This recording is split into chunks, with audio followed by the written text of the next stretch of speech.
வணக்கம், நான் நிரோஷன். ஒரு கையில முளை கட்டி அரைச்ச குரக்கன்மா, மற்ற கையில இருக்கிறது முளை கட்டாத குரக்கன்மா, கழுவி காய போட்டு அரைச்ச குரக்கன்மா. இந்த ரெண்டுக்கும் உள்ள வித்தியாசம் என்னன்னா, இதுல இருக்கிற சத்துக்களை விட இதுல இருக்கிற இதை சாப்பிட்றதுனால சத்துக்கள் உடம்புக்கு அப்சர்வ் பண்ற அளவு கூட.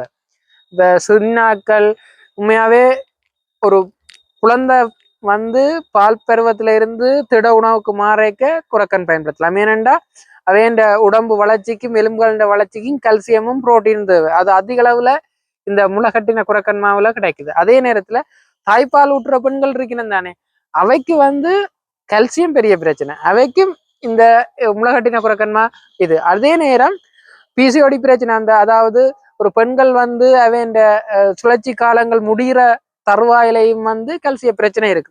அவைக்கும் இந்த முளைகட்டின குரக்கன்மா நல்ல பிரயோசனமா இருக்கும். அதே நேரத்துல வயசு ஆக்களுக்கும் அவைண்ட ஆரோக்கியத்துக்கு முளைகட்டின குரக்கன்மா நல்ல பிரயோசனமா இருக்கும். இதுல பிடிகொழுக்கட்டை, புட்டு, இடியப்பம், மற்றதுக்கு அடை, மற்ற ரொட்டி, குரக்கன் ரொட்டி, அது எல்லாமே செய்யலாம். தேவையானாக்கள் சில நம்பர் போட்டிருக்கிறோம், ஆர்டர் செய்து பெற்றுக்கொள்ளலாம். நன்றி.